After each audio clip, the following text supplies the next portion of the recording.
How's it going, guys? My name is Frank and welcome back to the channel. Today we're going to be doing our monthly analysis for the month of May. In this video, we're going to be going through Bitcoin, cryptocurrencies, what has happened in the last month, what we expect to come for May, and of course the rest of 2025, the rest of the cycle, the whole shebang. We just do a bit of an update each and every month as to what our thesis is in the market and where we could be going from here on in. So as always, before we do jump into the video, make sure to hit that subscribe button. We are on 968 subs. We are pushing for 1,000 subs this year, hoping to get monetized. So if you do enjoy, feel free to hit that subscribe button. We are getting awfully close, so it'd be much appreciated if you did hit that subscribe. Check out the comment section, or not the comment section, the description down below for our referral codes if you are interested in signing up for any exchanges. But let's just jump straight into the charts. So we start up longer term with our 4-year cycle. As we've been talking about for a long time now, we are getting awfully close to the end of this cycle. We've been talking about the 4-year cycle now. This post was made June 29, 2023, and you can see here we are way back when this whole right side of the chart had not been filled out, and we were talking about, is it really that simple that we're just going to sort of continue on with the 4-year cycle and push to new all-time highs? And we pretty well did. I haven't moved these boxes around much at all. They're pretty well as they were in this post back here. So historically, like following the 4-year cycle has been an incredible trading strategy if you just followed it quite simply. And so far, there's been nothing to suggest that, anything else is going to happen. Of course, whilst we've been following the 4-year cycle, we have been keeping out for warning signs. You can see here on this chart that we've been looking at sort of this prior trading range that if we, pushed up during this pullback, if we were to retest in here, that would be worrying. If we were to break the monthly swing low, that would be detrimental, but that has just not happened at all. We didn't even reach the prior all-time high swing top at 73,000-ish, or what is it, like 73,800. We didn't reach that price. We never quite touched it, and then we've started to spring away again. So there's been nothing to suggest so far on the macro scale that this cycle is over. So what can we expect just looking at the 4-year cycle for the rest of, I guess, May and the rest of this, green period that we find ourselves in? Well, pretty well, something that we did look at previously was as we came into this green period is that there is typically one large pullback.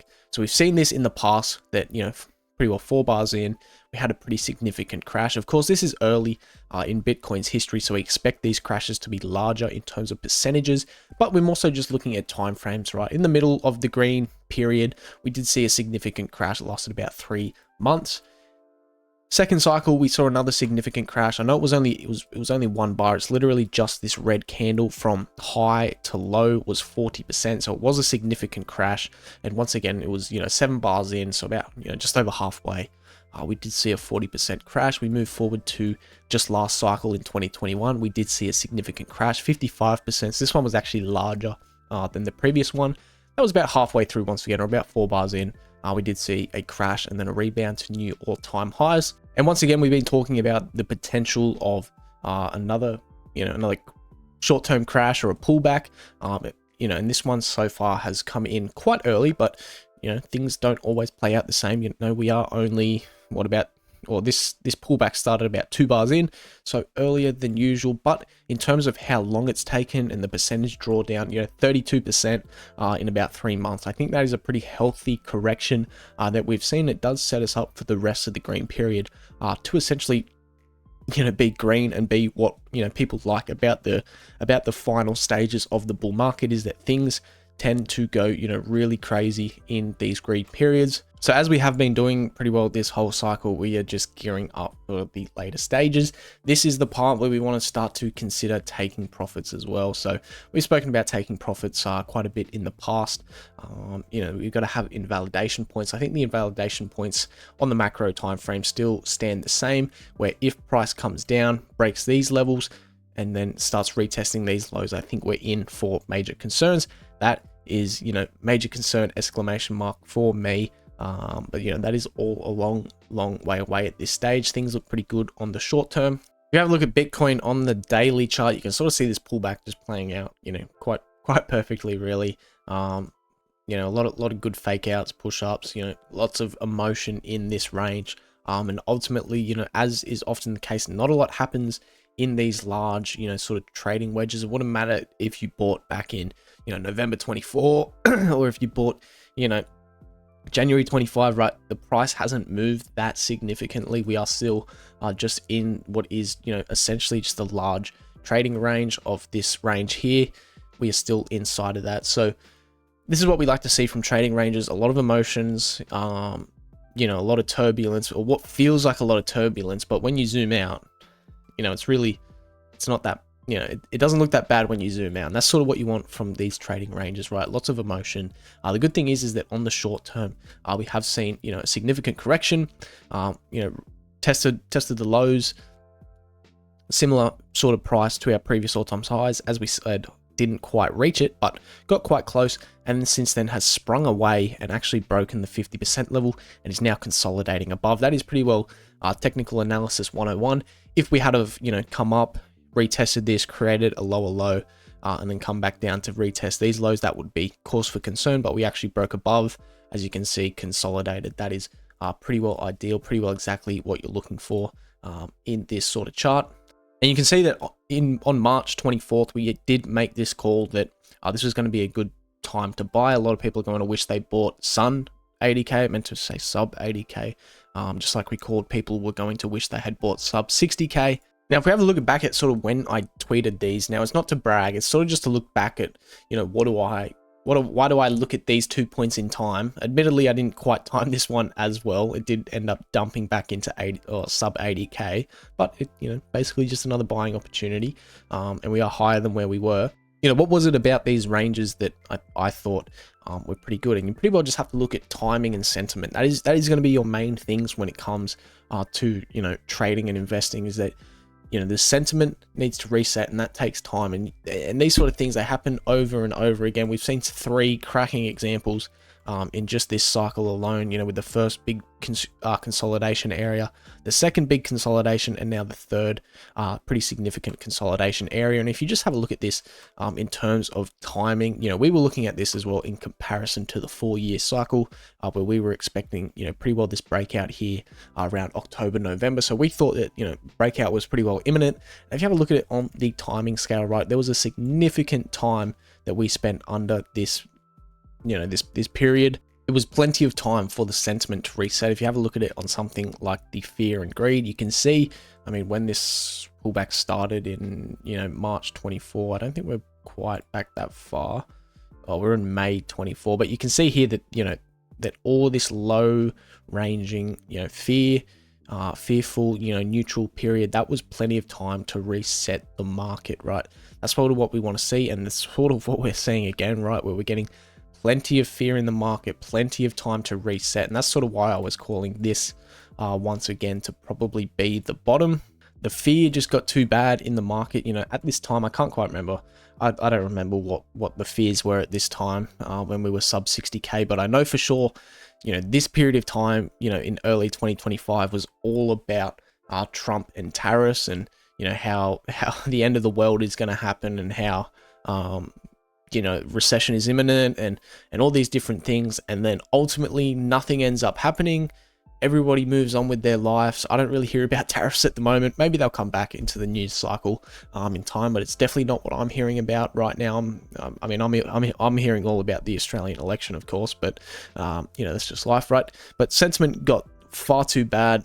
Timing was, just about right. We'd had a few months down. We'd been in the extreme fear stages on the fear and greed. That to me is just about enough, right?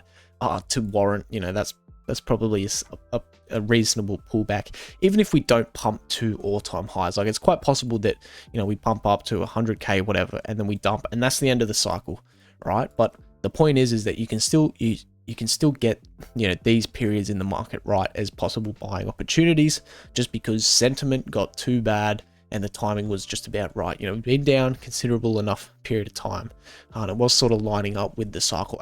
As we were talking about, with the green period having one significant pullback, we pretty well said, like, this is probably going to be the significant pullback during the green period. But these pullbacks aren't going to last, that much longer. What we expect going later into the cycle is that these sort of pullbacks are going to get shorter and more extreme, and that's pretty well what we've seen, right? just pull this onto a weekly chart just for quick comparison's sake. But basically, like, you know, these sort of pullbacks, you know, you got 21 bars, 37%, and this one here, you know, you've got you know, 16 bars and 32%. So that's pretty well like a, you know, you want these corrections to get shorter and more sort of more extreme, right? Where, you know, this was a long drawn out, you know, long drawn out drawdown to the eventual low. I mean, you could really mark this out further, depending where exactly you want to draw it. That's just high to low that we're looking at here. I didn't put on my magnet, so it might not be exactly correct. There we go. And same thing again here. We'll just magnet it up, but you can sort of see like you know, we want these pullbacks to get shorter and shorter and more extreme as we get into the final stages of the market.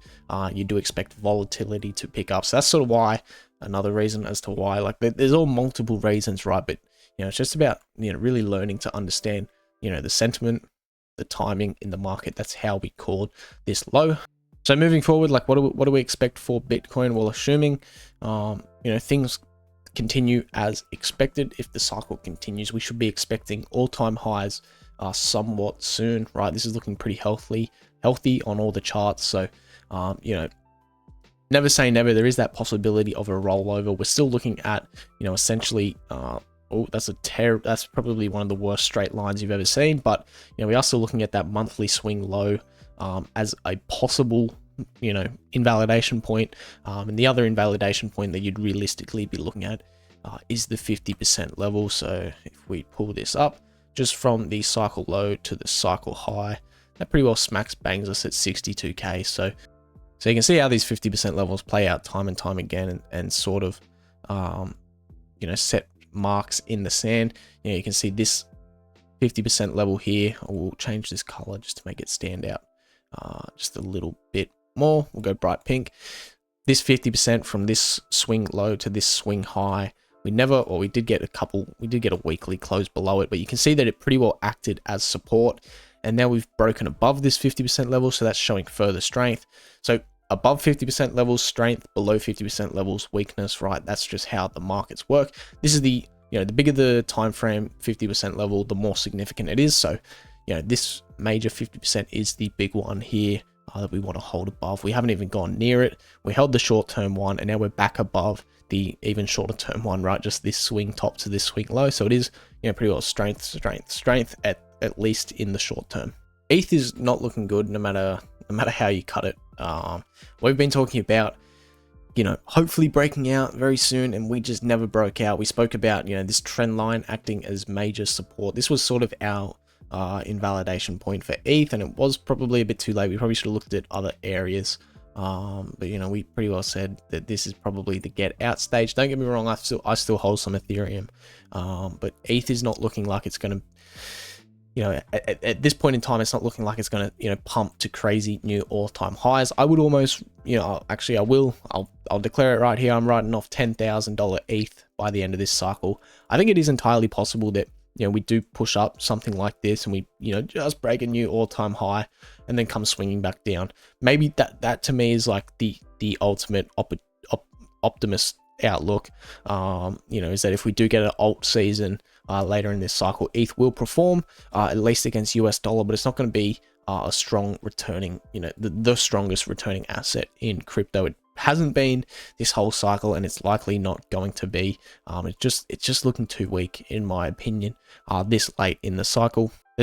In my opinion, there's just too much overhead resistance, and you can see here this green box that we've sort of created. This is the second half of 2025. That is where we are looking at selling in the second half, and that is where we are looking at selling in the second half of this year. You know, just following our 4-year cycle, and, you know, depending on prices and price action and what we see going forward. But that's a general time frame we're looking at, and you can see that you know, we are getting awfully close to that point. We're only, you know, months out now, and we really, like, how hard is ETH going to have to pump in order to you know, generate significant returns to make this worthwhile? You know, like, even if you pick out, so this is a projection of just here, I think, there we go. So this is just a projection from this point in time. So arguably like the most volatile bullish stage of Ethereum ever, which is 2021. even if you project that from here, like we're only going, high fours, right? Like sure you could, oh well, what if we pick the exact bottom to the exact top?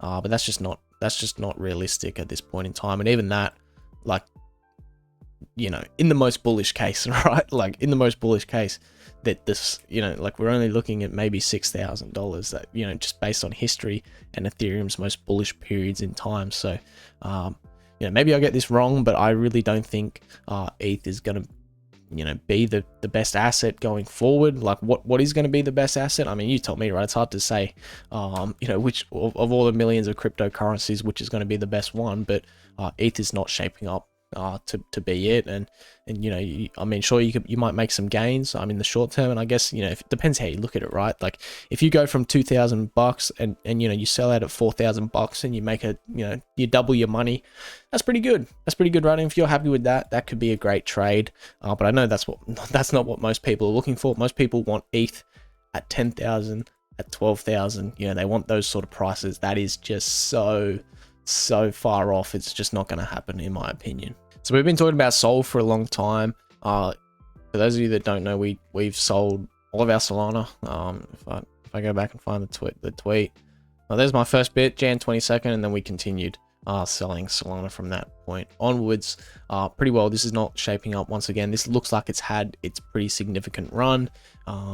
Sort of in a similar position to ETH, but I guess it's really just a stronger version of ETH right now, where it is pumped up pretty close to prior all-time highs. It did get above, but since then it is starting to look really weak. We talk about these 50% levels, and we literally just spoke about it. Being on top of the 50% level is strong, being below is weak. You can see that we came straight back down, sliced through it pretty easily. Since then have pumped back up, and we are currently sitting below it. If we get rejected from this point, that is severe concerns for Solana going forward. But it's sort of in the same boat as ETH to me, where I think it's had its major run. Even if we do push up higher, I know people are going to be looking for like, $1,500, $1,000. I meant to add the $1,000 line. $1,000, $1,500. But same thing again, even if Solana goes from this point onwards, it's not showing strength, it's below the 50% level. Even if it snaps back and it goes through its most bullish period in history once again, from the 2021 cycle, from this point, we're only reaching $350, right? So that is like the very bullish case that from this point onwards we pump up into the second half of this year, and we go into parabolic stage again for Solana somehow. I'm not sure the returns are there. Yes, same thing again, same with ETH. Like, yeah, you're gonna get like a 2x. That's a good trade. If you're happy with that, that is a good trade. And I can't hate that, right? Like from this point to here, like you're looking at 150%. That's a really good trade if you buy. Now, if Solana, does pump into new all-time highs, which to be honest, I'm not picking, I wouldn't hedge my bets that way. I think this is far higher risk than it is reward, but that is just my opinion. So, you guys have to do what you like with this. I think at least as long as we're below the 50%, maybe if we were to push up, consolidate above the 50% and start to move, then maybe I could say, what, guys, maybe Solana is looking for its next move. But at this point in time, I'm not really gonna hedge my bets on Solana. It is looking weaker. It was looking great down here. It's not looking great anymore. So bets are off with Solana. Let's see what happens. I hope it pumps, right? Obviously, if Solana's pumping, that means the markets are going pretty good. But I'm just not sure. Even if it does pump up, what are your risk versus rewards this late in the cycle? I guess that's what I got to keep iterating. Is that because we are so late in the cycle, what is the risk versus reward? It is starting to skew more towards risk, and you do have to keep that in mind with where we are. And last but not least is CRO. Once again, in a bit of an accumulation stage for CRO. It is sort of, like where we've been a lot in the past. It's been very slow going, but these pump ups that we do get are massive and can produce big gains. So as we've been saying pretty well all along, I think that CRO sub 10 cents is a pretty good buy. We do see these big pump ups. You can see we've had multiple now. Where if you were where if you were, you know, able to sell out, that's fantastic. And I do think this is like another accumulation stage, very short term. It is good just to see sort of some higher lows, higher lows forming.